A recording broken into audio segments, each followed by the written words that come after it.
Happy Wednesday. It's the Jam Nation podcast with Jonesy and Amanda. The breakfast radio program and this podcast are as a strange mix of light and shade. We discussed nuclear power today.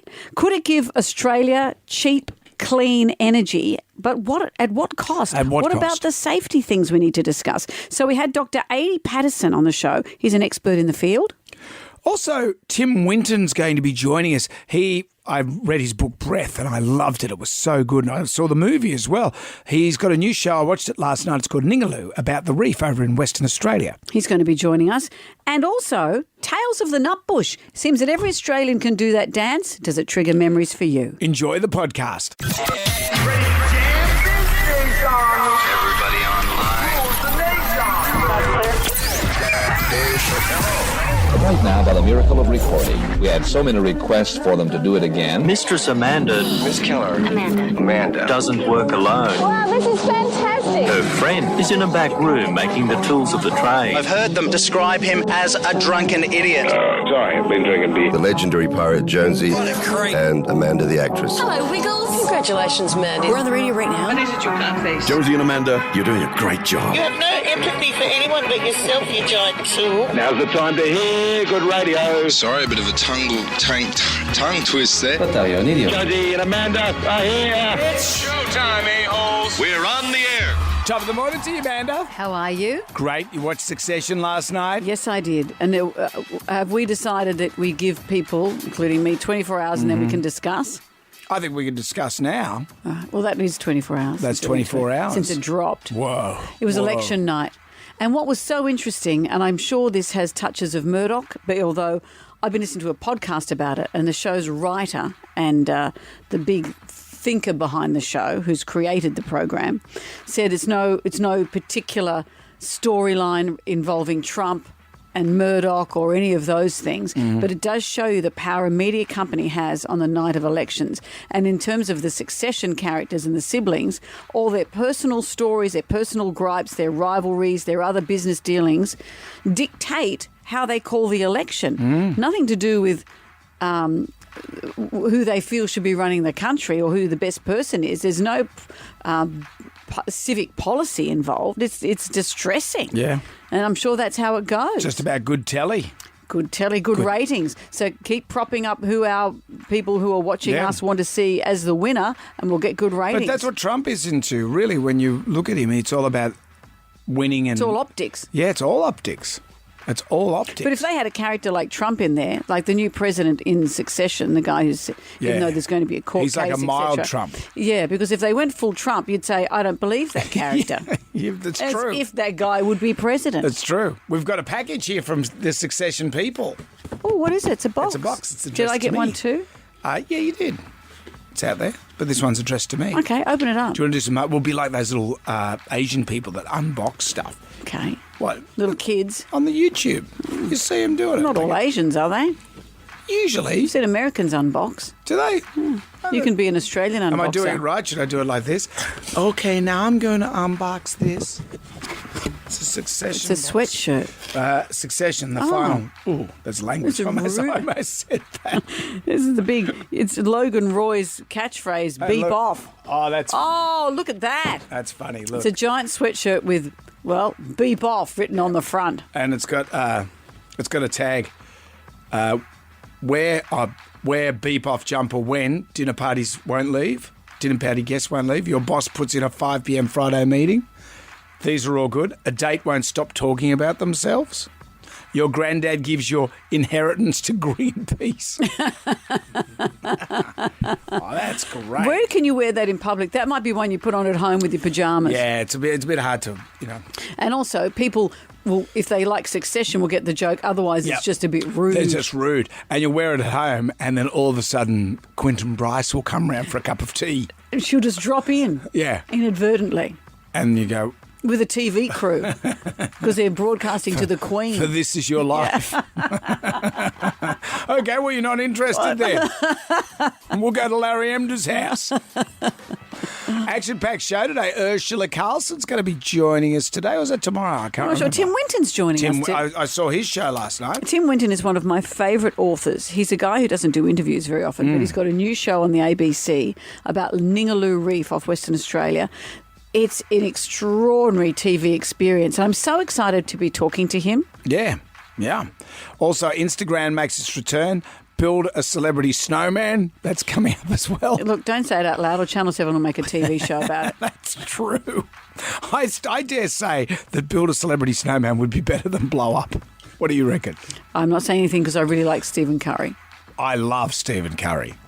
And we can't do anything till we do the Magnificent Seven. Question 1. What do fish breathe through? Podcast. We have the Magnificent Seven. There are 7 questions. Can you go all the way and answer all 7 questions correctly? If you do that, Amanda will say. You don't want to know the swears I'll unfurl in your Just direction. swear. You should do it. Just do it. Just do it. I'll save it up and practice during the songs. Okay. On you. When we put Red Red Wine on by UB40, that's when you usually swear, isn't it? But it's about getting question 7 right. Kylie has joined us. Hello, Kylie. Hello. Question 1. What do fish breathe through? Their gill. That's right. The secret base in the Thunderbirds is known as what? Sorry, say that again. The secret base in the Thunderbirds is known as what? It's on an island. What island? Remember the Thunderbirds? Yeah, I know the Thunderbirds. Thanks, Well, Kylie. we don't know the answer, I'm afraid. Nick is in Canley Vale. Hi, Nick. Sandy and Amanda. Hello. Good to talk to you. Yeah, the secret base in the Thunderbirds. What island was it? No, I think it's Tracy. It's Tracy Island. It's got the swimming pool that moves over and the rocket comes out. Was Tracy their surname? Yeah. The Tracy family. There's Brains Tracy. No, Brains wasn't part of the family. Wasn't he? No, there's a ring in. There's Alan. There's Alan Tracy. There's a name for you. not all the other one name. Alan There's and Alan and Rupert what's the Tarquin. other, Nick, you know the other Thunderbirds. No, Brains, I remember. Well, yeah, but he wasn't related to the Tracy clan. Wasn't he? Did they meet him at school? I don't know how Brains got into the thing. He was the brains of the operation. Question 3. Let's play What's on the Box. Television. I'll turn the box on. I think you might know this one. What TV show had this theme?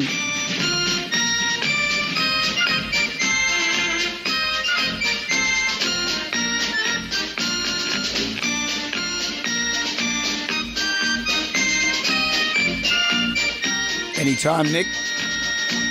Yeah. Hello, Nick. You there? Yeah. What was the show? I know nothing. It's I'll be Hagen's Hero. Ed was Hogan's Hero. Can't make a show like that anymore, can you? I'm trying to Google to find out their names. What, Hogan's Heroes?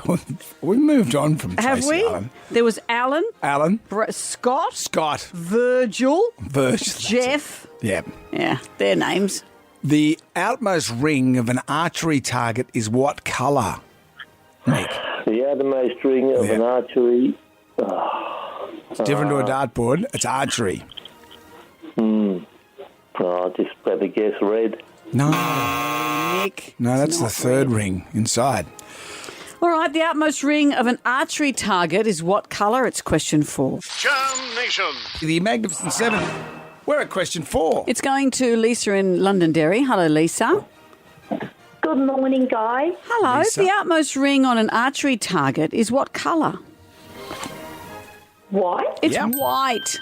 Let's play question 5. Let's play question Let's play 5, question Brendan. 5. Did your brain pop out of your It head for a kind of moment? did a little bit. Ursula Carlson was a judge on which singing TV show? Oh, was it Judge Judy?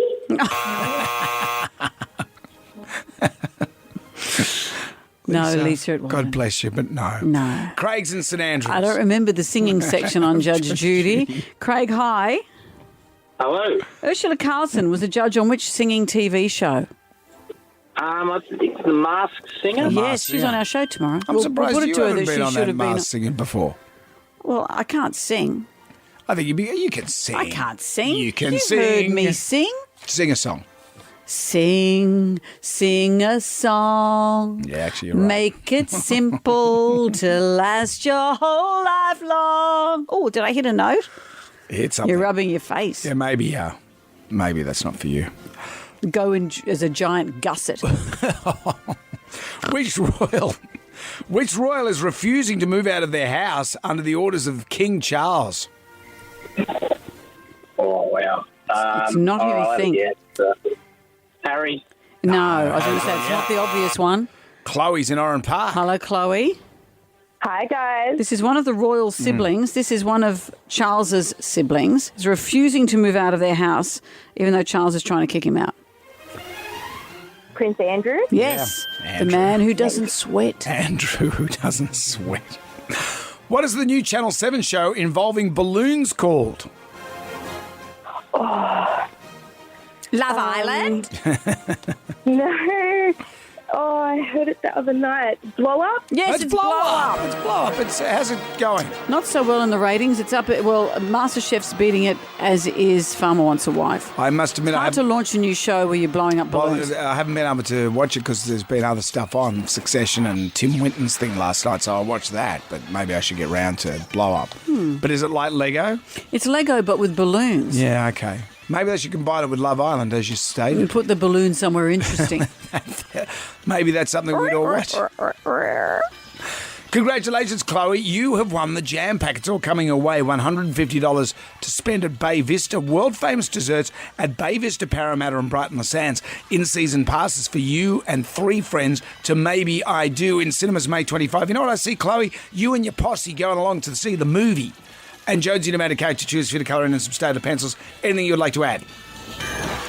Oh, no, that's amazing. Good on you, Chloe. G'day, Thank you. Chloe. Aren't you great? Jonesy and Amanda. Jam Nation. Podcast. Wakey, wakey. Let's rise and shine. It's too early. Get your ass out of bed. All right, let's flick through the Germanac, our big book of musical facts. On this day in 1983, Donna Summer, known as the Queen of Disco, wrote and released one of her biggest hits, She Works Hard for the Money. She said she was inspired after a real-life encounter with an elderly bathroom attendant at a Los Angeles restaurant. Donna was amazed how hard the woman worked through the night and then saw the attendant fall asleep at the end of a bar. In 2016, Hillary Clinton used this song as her campaign theme song when she ran to be the first female president of the United States. The song didn't always have the desired effect. Have a listen to this. This is the Senator Tom Carper trying to rev up a crowd of Hillary fans to get them to recite the lyrics like the day before they go into the polls. And wow, he's such a great pizzazz man. Donna Summer, one of the great divas. Let me hear you say Donna. Summer. Here we go. This is the audience participation part of the show. She works hard for the money. So hard for the money. She works hard for the money. So we better treat her right. Let's say it. Okay, we're going to say it together. She works hard for the money. So she works hard for. So we better. All right, let's do it. Tomorrow. We're going to treat her right tomorrow. Yes, we're going to treat her right on Election Day in November. Oh, terrible. I don't think you made it clear enough. No, and I think probably Hillary's out the back saying, gee, thanks a lot. Thanks a lot. All right. Donald Trump just wasn't to blame. Here's Donna Summer. Great song. Jam Nation. WSFM, hello there. It's Jonesy and Amanda. That could be your life statement right there. She works hard for the money. That's you. Me? You. I That work girl hard. there. You work I think hard we for the all money. work hard. But you work I'd hard like to for think the we money. all do. Yeah, well, I don't work for the money. I work for the pleasure. I like that song. She works hard for the pleasure. Okay. Sounds creepy, doesn't it? Sounds incredibly creepy. I don't know. I might want to rethink that Yeah. one. Mum's just going off to work for She pleasure. works hard for a work-life balance. It's we'll put it up on the whiteboard. Yeah, see what no happens. idea's a bad one. No. Hello, it's Jonesy and Amanda. Showers today, 18 in the city and out west. Right now it's 12 degrees. It is 20 to 7. I'm so lonely, so lonely. No need to feel sad and blue. Let Jonesy and Amanda find love for you. This is what we're doing. We're using our transmitter for good in the fact, relationship good. We saw what TV did to Married at First Sight, did to relationships. There are other dating shows that do well on TV, but at the same time, TV has to be of a certain nature and entertaining. Yeah. We want to be real. But this is easy as well, really. It's just about setting your details in. It's not like on Farmer Wants a Wife. You've got to go and wrestle a pig in the mud. No, and you've got to do anything compete like with that. a whole lot of people and pash everyone off, You don't which have to some do people that. might like. But what we're doing is called Jam Singles, and we have all our entrants up on our website, wsfm.com.au. You can see their photos, you can read about them, and you can express your interest. Let's look again at Kate. Kate's a single mother of two. She works for New South Wales Ambulance. She likes doing the washing. She likes binge reading. Imagine it was binge reading. I've been binge reading War and Peace, man. She likes binge watching Netflix. She likes reading books. Good. When we spoke to her, she said she really just wants to share her life with someone. Just to get to know someone and go out with someone and just, I have a good social life. I have plenty of friends, but just no one to share those happy moments with. If something happens with the kids, I want to tell someone about it. I want to share that with someone and go to a movie or go to a show and not go by myself. But So you want someone that's not married with 3 kids? that'd be ideal. She said her ex-husband admitted to a fling with a co-worker that turned into a relationship after they'd hooked up at a work party. So lots of broken hearts around and people who are ready to find love again. If you like the sound of Kate, just go to wsfm.com.au, register your interest, and we'll see what we can do. Jam Nation! Well, as we head into winter, energy prices are soaring, having huge impacts on the Australian people. Despite the government announcing power payment relief in the budget, the coalition is saying it won't be enough to deal with further hikes. I was talking to my local bottle shop guy yesterday, and his power bill this time last year was $100,000 already at this time. Now it's $140,000. So it's $40,000 more already. Wow. In May. Well, nuclear power has been thrown into the conversation. The coalition says we need to consider it as a safe, reliable and cost-effective solution. The government is remaining anti-nuclear. But what does nuclear power mean for us if that option is on the table? Dr. Adi Patterson is widely recognised as an international leader of nuclear science and technology and joins us now. Adi, hello. Good morning. It's great to talk to you. Well, it's great to talk to you. Look, we've grown up in an era where we've had Fukushima, we've had Chernobyl. I remember all the concerts, the rock concerts, the no nukes. It seems terrifying that nuclear power's back on the table, but maybe it is time to discuss it. Well, I think we're quite late to that party. I mean, there are 40 countries in the world which are busy adopting nuclear power at the moment, and there's about 38 countries that have got it. And so if we have to join the back of that queue, we might have to wait quite a while, and that'll be really, really bad for what we do to the environment. So on the pros and cons side, on the pros, it doesn't burn fossil fuels. On the cons, how do you deal with the waste and the danger, which is so terrifying? Yeah. So basically, if you, for your whole life with your whole family, used only nuclear power, including to drive a new electric vehicle and so on, you'd be responsible for about a fistful of nuclear waste. If you were to do that with coal, you'd be responsible for about 3 kilograms of coal ash every day of your life. Wow. So which are you going to choose? The highly concentrated, easy to manage. It's being managed all over the world. I mean, people, in fact, in Finland, they've opened their first waste repository. In Finland today, their electricity, let's have a quick look here, 46 grams of carbon intensity in their electricity. If I let's have a quick look at New South Wales, 681 grams. So for every kilowatt hour of electricity that we are burning in New South Wales today and using as electricity, we're producing more than half a kilogram of coal. And a lot of that will be waste. Now, that's really, really high. South Australia, which is our renewables capital, at the moment is doing 427 grams. Not very good. We're making these massive investments in new grids, very, very expensive, very, very difficult for rural communities. They're going to have poles and wires going through their backyard. And we could, with the money that we're spending on the grid, we could begin to really reduce our carbon footprint and change the world. So, South Australia at the moment, half a kilogram of essentially waste produced from coal for every kilowatt hour that they're using. What would a fistful of nuclear waste do if it was, say, just fell off the back of a truck? Yeah, okay, so basically, even if it fell off the back of the truck, nothing would happen because it's always contained in multiple layers of support. In fact, you could go out onto the internet and looking at a high-speed train crashing into a container of nuclear waste and the train loses, right? So this is really easy to contain. The volumes are very small compared to what we're used to, and so I always say to people that the problem of nuclear waste has been solved, and it's been solved for many years. However, the meme, the kind of the Simpsons meme and the scary stuff seems to live in our minds, even if we didn't experience it. I mean, I've spoken to people who were born after Chernobyl, and they really, really worried about it. But actually, the people in the area of Chernobyl, many people have been living there post that accident and so on. And the same is true for Fukushima. It was a really big mistake by the people who placed that plant too close to where there could be a big tidal wave. But Fukushima was a tidal wave, and nobody in the plant died. But we've forgotten, the 18,000 people who died from the tidal wave. But we talk about Fukushima all the time. So it's a lock-in effect.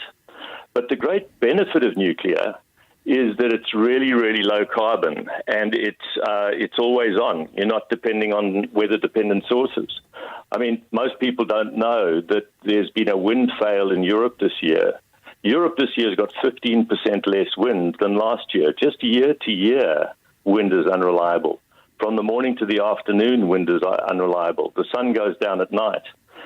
And so we should be looking for a future where energy is one of the things that goes back into the wall and is one of the smallest amounts on your bill at the end of the month. But we're actually going to live in a world where Australia is trying to do something that no other country has tried to do. Germany has tried to do it. They have failed. Currently, France is selling electricity to Germany. I can see the arrow going across the border. Germany, which is the poster child of renewables in the world, is producing 0.5 kilogram of carbon intensity, whereas France is at 32 grams. Tiny fraction. I guess until we get batteries that can store that stuff. Yeah, but you've got to make the batteries. But can we guarantee, though, that, as you say... Hang on. I must talk to you about batteries. In my background, I sold patents to Toshiba for lithium batteries back in the 90s. Batteries are buckets of electrons. You have to produce the electrons somewhere. Batteries are really heavy. They're really, really resource intensive. And they will not store enough electrons to save us from this. Batteries are not cheap. They are literally very expensive buckets. So we're doing two things that are expensive. We're going to try to bet on batteries, and we're betting on a longer, thinner grid right across the rural and regional parts of Australia where people currently go for tourism and where they'll now go to watch the poles and the wires. All of that expenditure could actually be directed at, first of all, not being one of the very few countries in the world that has banned nuclear, get into the room with the grown-ups, and begin to talk about an intelligent energy strategy where all of the options are on your table. Obama said when he was asked this question, I was in the room in Washington at the time, and they said to President Obama, what would you choose, nuclear, all the way down the list? His answer was all of the above, the wisest energy statement ever made. If we don't have all the options, we don't have all of the possibilities of the best future for Australia. We've got a crazy ban, which is imposed at a moment of fear across the country. If we were a grown-up democracy, we would say you don't ban things that are part of the future of now going to be nearly 100 countries which will have nuclear in 20 years' time. If we're still talking about the ban and building bigger grids or thinking that batteries are going to solve the problem, we're not talking to the scientists and engineers who really understand this. I'm so passionate about the idea, not that we force nuclear on people, but that we have an option to choose. If we choose, once the ban is lifted, not to have nuclear, that will be the future that we decide to have for ourselves. But we can't even decide that future. We're meant to be one of the greatest democracies in the world. And yet the democratic right to choose the lowest carbon, safest form of electricity in the world, where everybody else is building it, we denied that. And we denied it with spin. We not denied it with reality. We will never be a 100% renewables country. Yet the laws of physics and the laws of engineering do not permit that. That's what we're being sold. Well, fascinating. And so, Adi, I'd love to talk to you all day about this, but we've run out of time. So we can guarantee it can be safe. It can be safe. We don't have to bury it in the middle of the country or anything. It's a tiny hole in the ground in something in the back corner of a small farm in South Australia. Mm-hmm. It does not. It's not, The Simpsons. It is actually the sanity of the future that we're looking for. Well, thank you for that, Adi. Thank you for joining us. Dr. Adi Patterson there. Jonesy and Amanda. Jam Nation. Podcast. We're doing a gram right now.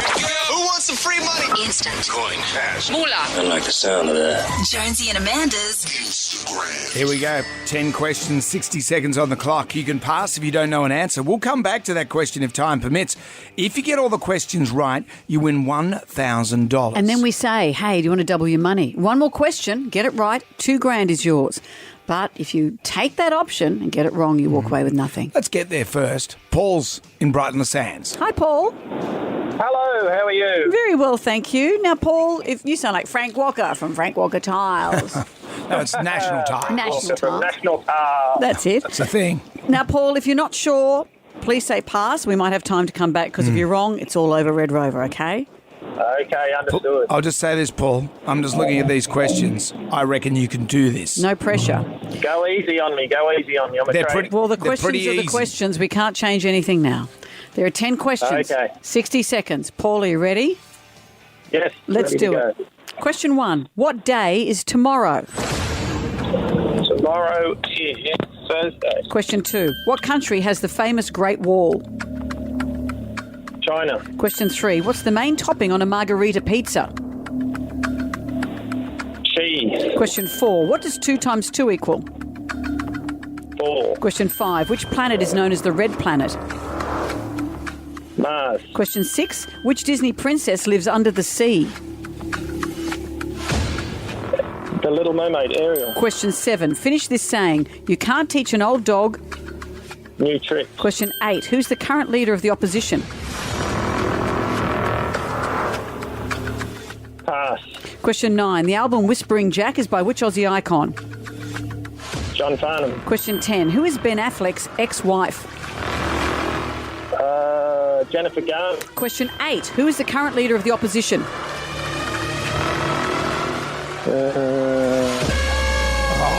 Paul. Oh, it's Peter Dutton. Peter Dutton. Peter Dutton's yelling at the radio. Come on. Paul. Missed it by that much. You did. You got $100 for your groceries, and thank you for playing. Thank you very much. Good on you, Thanks, Paul. You Paul. had us on the edge of our seats. Oh, that's how it goes. You think, I know it, but I can't get there in time. God damn it. Jam Nation. I'm going to play a little piece of music now, and I want you to tell me how you feel when you hear it. That's the Nutbush. Yeah.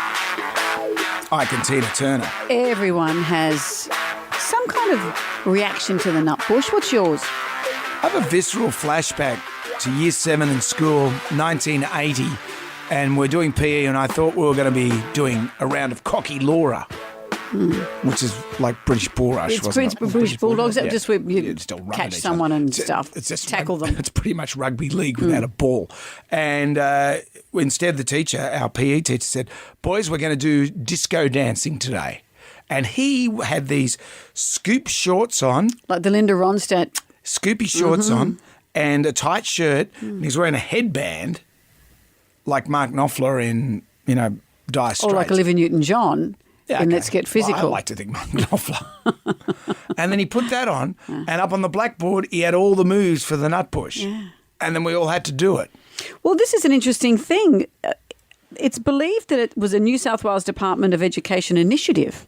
We were all taught, of a certain era, we were taught the Nutbush at school. Really? I remember having I just thought it was just his thing. I remember having a maths teacher who said, look, we all need to, hey, if you want to learn to have some social glue, you have to learn to dance.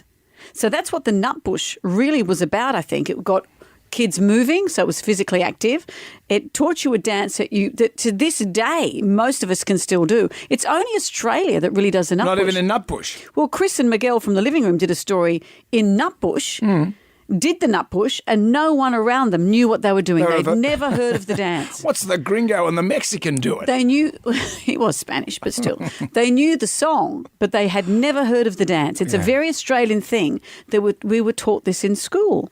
And it is one of those things that even now, if that song comes on, doesn't matter your age, people get up to dance. It helps guys dance because they don't have to be coordinated. I mean, you don't have to show your moves. And same with girls. If you put on at the beginning of the night, you're not dancing your individual styles. It gets everyone doing their own thing and you don't have to touch each other. When I used to work on the weekends as a mobile DJ, weddings, parties, anything. How old were you? I was about 19, 20. And part of the thing was you had to know how to do the hokey pokey and... The hokey? Who still does the hokey pokey? You do, you put it on. You put the hokey pokey on. You're at a wedding. You go, okay, let's all do the hokey pokey. And do people do it? Yeah, people love the hokey. And then you put Zorba on. Yeah, you do the triple play. You can't do Zorba on your knees. You do. Hokey pokey, Zorba, and then the Nutbush. And we had to get out in front of the console and do the Nutbush. I've seen you try and dance. Yeah, I was dreadful at it. But what I would do is I'd do a bit of a Robbie Williams. I'd get everyone involved. Come on, help me out. And the next minute, it's a good way with the chicks as well. Oh, because you would have looked great doing it. Well, a woman, Elise Peach, danced for 4 hours. She's an Australian woman to set the world record for the longest ever Nutbush dance. How many hours? 4. Is that all? Yeah. Oh, are you thinking we should do it? I reckon we could do 5. We could do the 4 hours. Doesn't seem like much.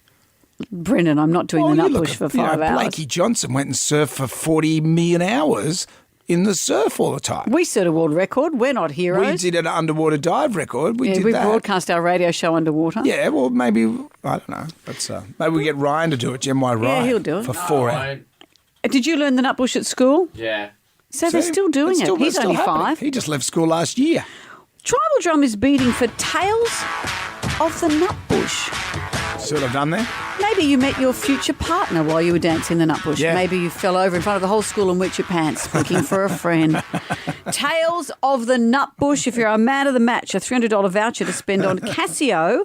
41 years of innovating digital instruments with Casio Music. Jam Nation. It seems that most Australians have learnt to do the Nutbush. No other country does the dance to the Nutbush. It's interesting that it seems to have been a Department of Education initiative for most of us to learn it. Good or bad, we can still remember it. It's been hardwired into our brains. An Australian woman has broken the world record doing the Nutbush for 4 hours. So the Tribal Drum is beating for Tales of the Nutbush. Lucy is with us. Hello, Hi, Lucy. Good morning. So did you learn the Nutbush? I learned it on the way to Birdsville last year. Oh, so you obviously didn't grow up in Australia. No, I didn't, no. But my children did, so they learned it at school. And so you learned it on the way to Birdsville. What was happening there? Yeah. The Big Red Bash concert, the festival event. Yeah. Right. Amazing place. But a bit of an ordeal to get there. But plenty of breakdowns, hitting kangaroos, wrecking cars, etc. But that gave us plenty of time to learn the dance. And why did you have to learn the dance, Lucy? Because they actually hold a record out there. Every year they try and get as many people as they can to do the Nutbush and break the Australian record, obviously, because it's not done worldwide. I think we can call it a world record then. Yeah, exactly. So there was over 4,000 of us did it on the day. Oh. So yeah, it was pretty amazing to see and we're just looking at a picture of it on our screen in here. Yeah. Wow, it I looks can see amazing. you. Is that you, Lucy? The third from the left and the 8th row back. Well, there was about 6 of us together. We were wearing bright green hats. I don't think we could be seen there, but we are there somewhere in the. I think I was at row 39 or something like that. And it was a lot. Jonesy and Amanda. Jam Nation. Podcast. Top of the morning. What's on the menu today, good sir? Some sort of shenanigans. The more I look at this, you with your new hip, I think you could do this. A woman has broken the world record doing the Nutbush for 4 hours. I think that's a walk in the park. I'm not going to do the Nutbush for a world record, Brendan. We should just celebrate the woman who's done it. Just spitball with me for a bit here. We've got a little booth, and we put you in the booth, and all you got to do is for 4.5 hours. Like my go-go dancing days. Yeah, so you're in a booth. Oh, yeah, we'll put you in a main... I was joking. I've never had go-go dancing days. We'll put you in a booth in the city somewhere, and there you are. People walk past. Like when they put David Blaine in that clear booth. Well... Take your idea walking because that's just not going to happen. It's a great idea. Take it Nutbush It's only Australia that does the Nutbush. That's what we've been looking at this morning. Yeah. Every Australian kid, it seems, has learnt the Nutbush. I did it in year 7 at school. Yeah, and it was part of our physical education. It's part of PE. And even now, it's hardwired in our brains, isn't it? The tribal drummers beating Tales of the Nutbush. Get the vibe going. Kelly has joined us. Hi, Kelly. Hi, guys. Tell us about the Nutbush. So in March this year, you know, when you were giving away the Rod Stewart concert ticket? Yes. My sister won a double pass, so we went in March, and the concert had finished, so we'd seen Rod, my favourite, Cyndi Lauper and John Stevens, and then the night was over. We come down the escalators just to go and buy our merch. Lights are bright down the bottom there. There was a bit of a DJ happening, and we could see one level up. There was a couple kind of getting their jiggle on, a bit of a dance on, and I think it was Whitney Houston's I Want to Dance With Somebody. And then we got our merchandise, and then the Nutbush started playing, and everybody just came together, stopped and did it. There was about 50 people doing the Nutbush down the bottom of Kudos Bank Arena. Wow. It was 11 o'clock at night. Amazing. And my sister, it was a school night, and my sister and I just went, next song we'll go home, next song we'll go home. We stayed for 45 minutes just because the Nutbush got us up. See, that's still the role of the Nutbush. And did you learn it in school, Kelly?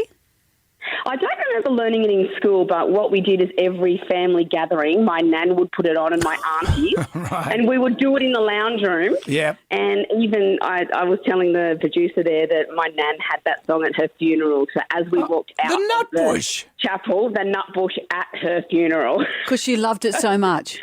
She loved it, and it just gets everyone together. So even at Kudos, there was a couple, I reckon they were late 70s, early 80s, really well-dressed, and they even got into it. They got into it. It just brings all ages together, that dance. It really does, doesn't it? I would have used that opportunity to get straight to the cab line as well. Well, of course you would, because you're not a person with a soul like everybody else. Excuse me, I've got plenty of soul. Kelly, that is great. Good on you, Thank you. Brad has joined us as well. Hi, Brad.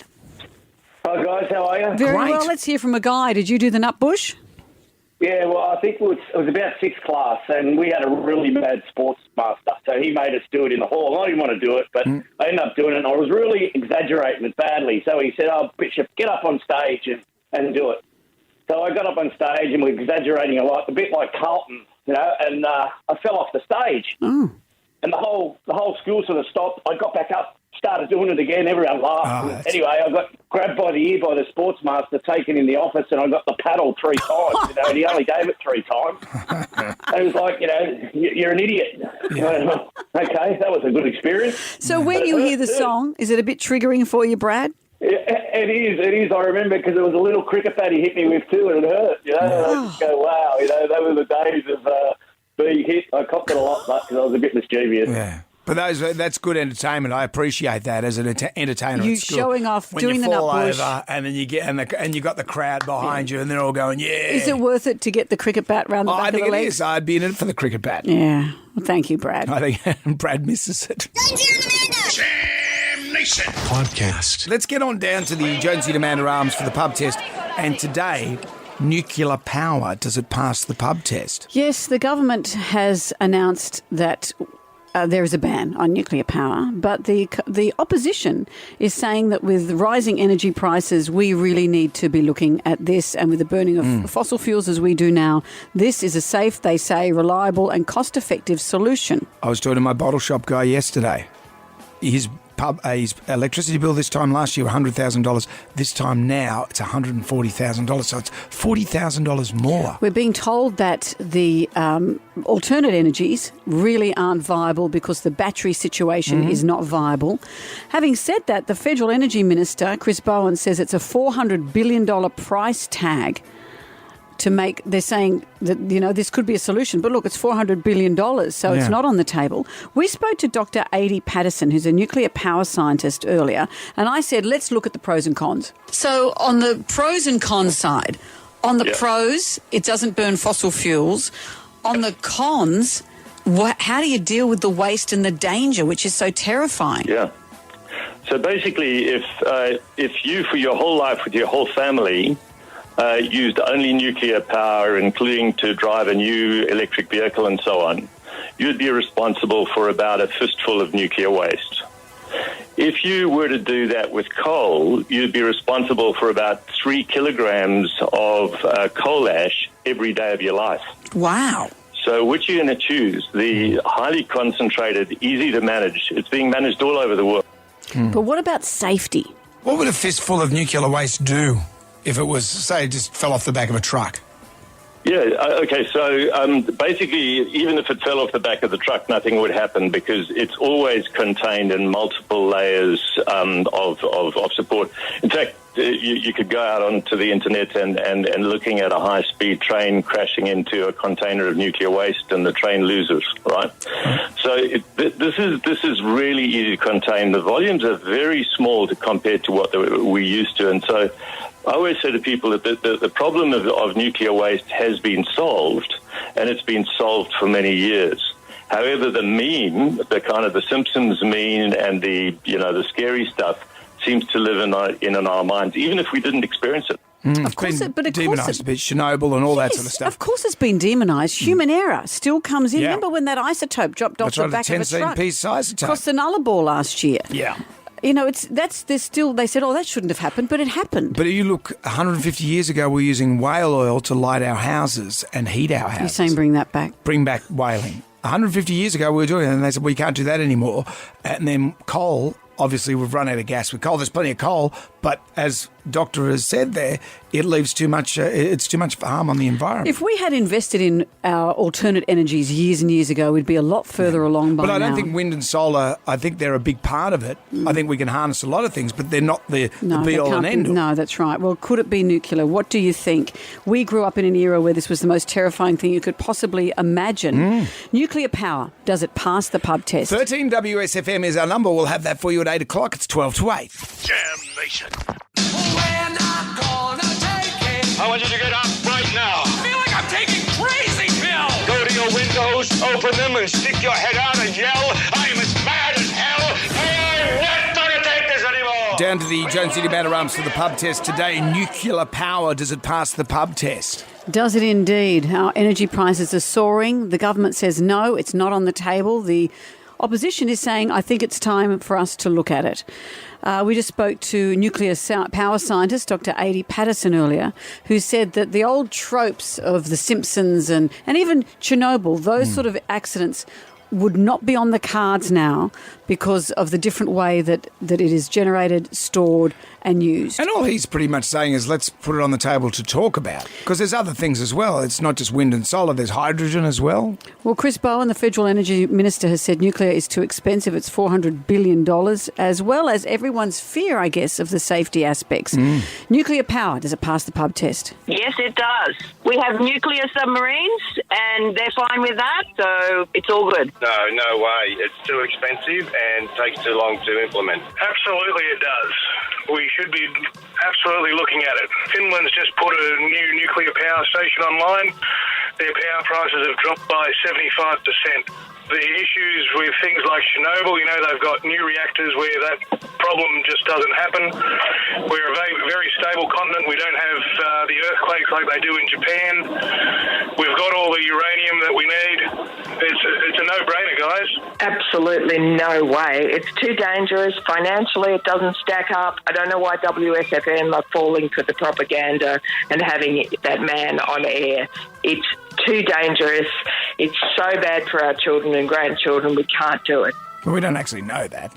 But also, we're not being propagandists for this. We just had a nuclear scientist on to discuss it, and we're hoping to have your opinions as well. Calm the farm, Karen.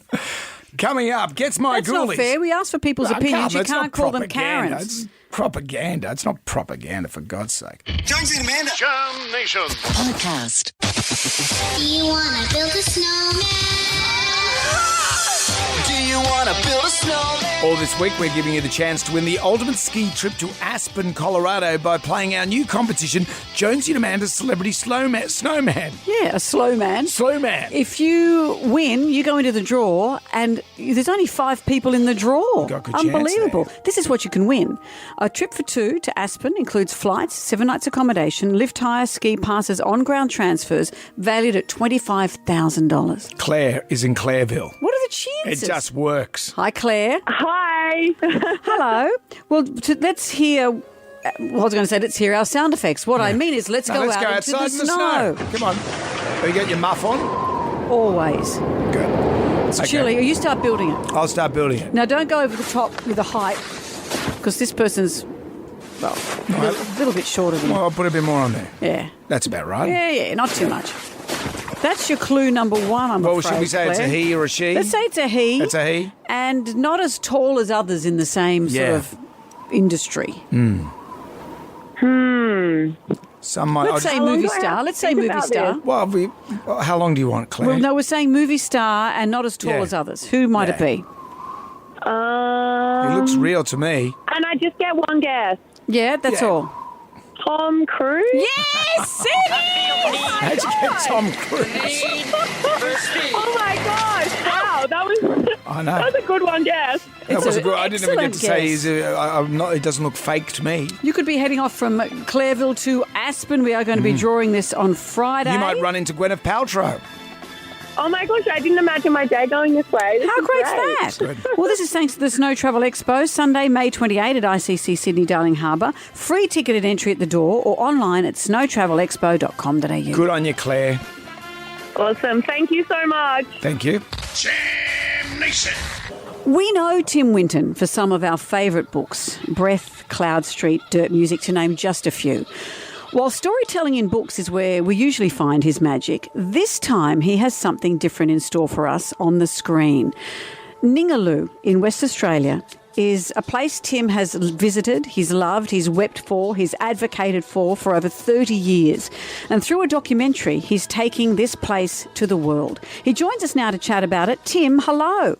Oh, hi, how are you? And it's great to talk to you. I know that you don't like doing media interviews, so it's taking you some time to get to this point. We're thrilled. So it must be important.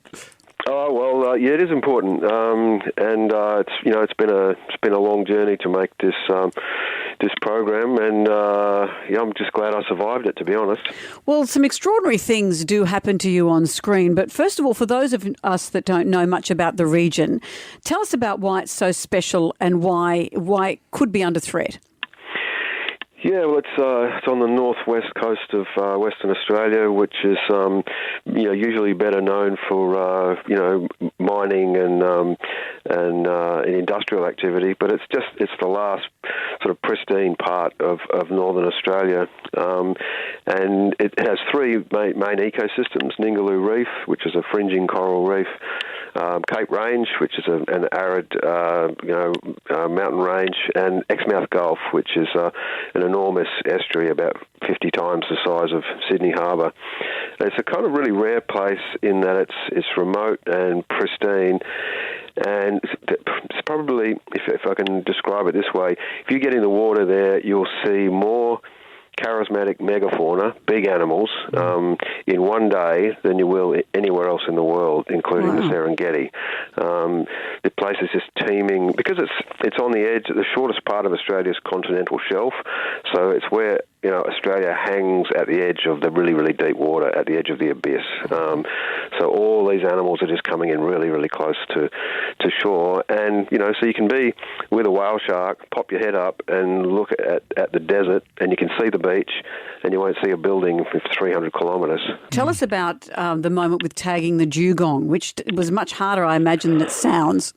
Yeah, I mean, we were able to, as part of the show, fund science expeditions, so to be able to participate in new science and increase knowledge while we were shooting, which was great. So we helped the first tagging expedition of dugongs in Exmouth Gulf. It's a global sort of stronghold for them, and these are big animals. They're 400, 500 kilos, and they're in these herds of hundreds, and you have to kind of, it's a little bit like rounding up cattle. You pick one off the edge, and then you have to. They swim pretty fast for a mellow animal, and you jump off a jet ski onto it, and then a whole team of scientists join you, and you're trying to hold the animal, and you swim it back to the boat.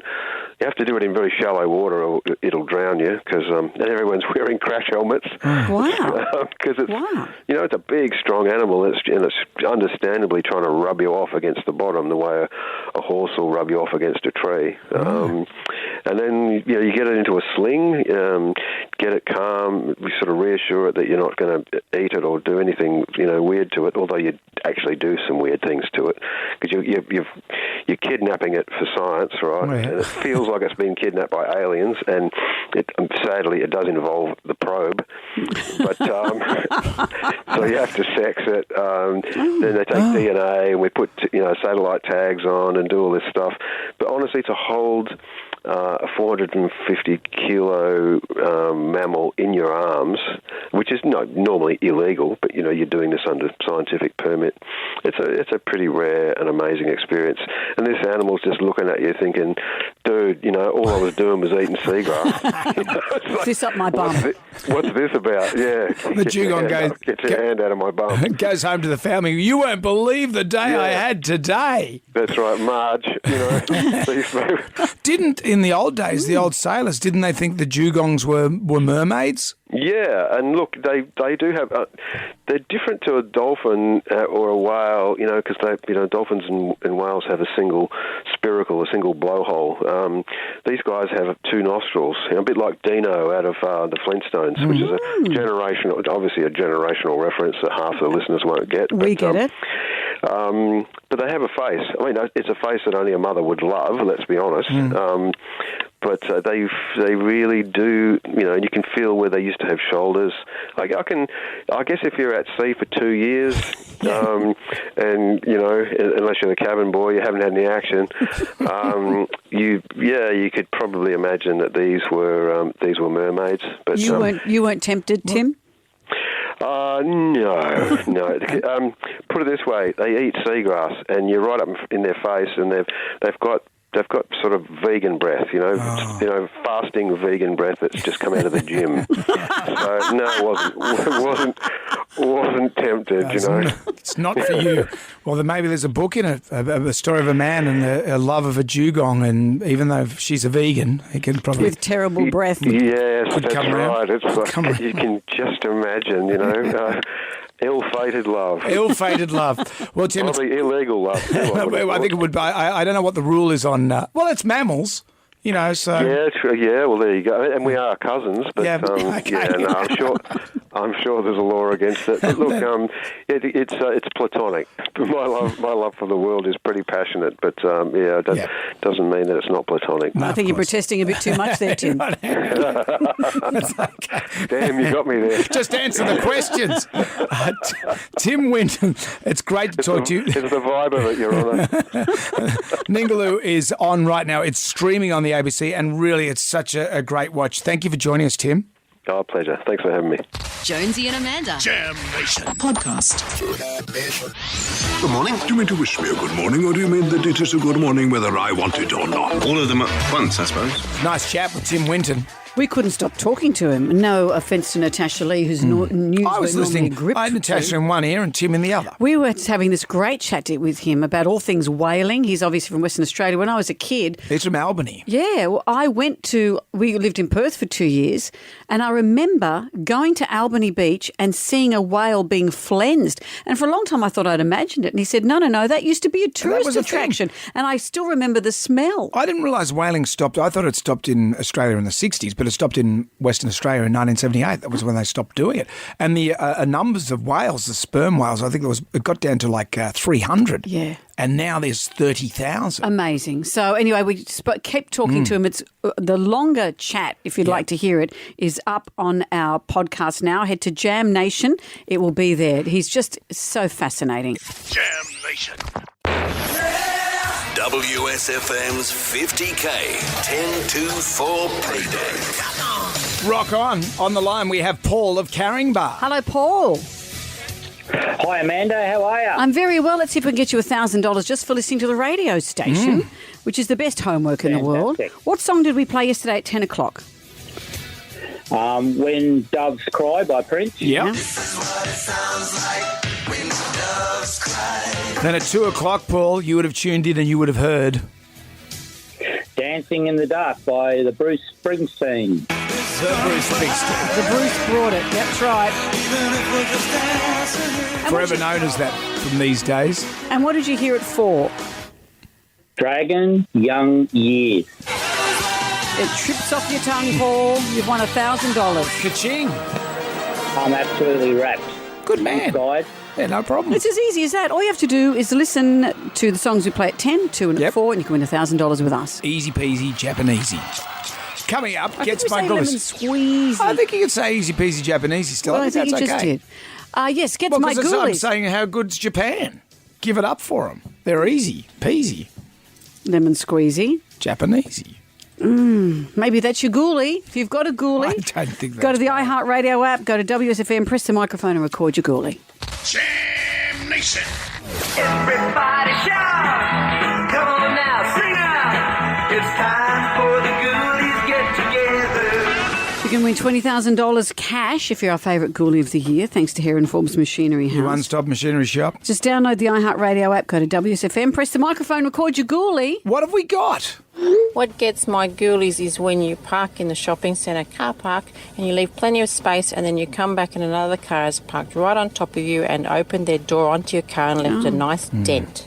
That really gets my ghoulies. Did you see that dude that left the Lamborghini on top of all the other cars at their used car thing over the weekend? Oh, it's nuts. How did he get it there? That's quite the skill. He should get an award for that. What else? Hi guys, what gets my ghoulies is when I see a young family out at dinner and parents are both on their phones, the toddler in nappies is on their tablet, no one's talking to each other, no one's listening to each other, and it gets my ghoulies. I see it as an opportunity for family to connect and reconnect and have some good quality time, and it gets my ghoulies when I see the screens out in a restaurant. I know that's a bad look, but can I come to the defence of the family? That could be the one moment of sanity that gets the parents through the day. You forget what it's like having little kids. You never know what's gone on. Maybe they had a great chat in the afternoon and they all played together and did all of that. You never know what keeps a family going from one day to the next, and maybe it's having a moment of quiet time over a meal at night. My kid pulled out the phone the other day. I said, no. Do not pull out the phone. They said, but I was going to pay. I was going to do tap and go, so if you insist. So just be mindful of that as well. You never know. Out with the bad, in with the good. If you tipped out as many, you can always call the hotline via the iHeartRadio app. Go to WSFM, press the microphone, record your ghoulie. It's 7 to 9. Our favourite caller email, a Facebook friend, wins a $300 voucher to spend on Casio. 41 years of innovating digital instruments with Casio Music. Get a Jonesy Demand tea towel and 18th birthday keyring as well. We were talking about the Nutbush today. An Australian woman broke the world record. She did the Nutbush non-stop for 4 hours. That seems really doable. Well, over to you, Brendan. Over to you, Amanda. We're the only country that does this dance. Everyone has a memory of it. It seems that we learnt it at school. Tribal Drum was beating for Tales of the Nutbush. Here's Kelly from Epi. We come down the escalators just to go and buy our merch. There was a bit of a DJ happening. We got our merchandise and then the Nutbush started playing and everybody just came together, stopped and did it. There was about 50 people doing the Nutbush down the bottom of Kudos Bank Arena. And my sister and I just went, next song we'll go home, next song we'll go home. We stayed for 45 minutes just because the Nutbush got us up. See, that's still the role of the Nutbush. And did you learn it in school, Kelly? I don't remember learning it in school, but what we did is every family gathering, my nan would put it on and my aunties, and we would do it in the lounge room. Yeah. And my nan had that song at her funeral, so as we walked out of the chapel, the Nutbush at her funeral. Because she loved it so much. She loved it, and it just gets everyone together. Amazing. Amazing. Righto, you two. That's enough. Ugly Phil's up next with a 50k 1024 payday. We'll be back from 6 tonight for Jam Nation. See you then. Good day to you. Well, thank God that's over. Goodbye. Goodbye. Wipe the tear, baby dear, from your eye. Catch Jonesy and Amanda's podcast on the iHeartRadio app or wherever you get your podcasts. One swallow, chin, chin, oh, chin, chin, goodbye. Jonesy and Amanda. Jam Nation Podcast. Catch up on what you've missed on the free iHeartRadio app.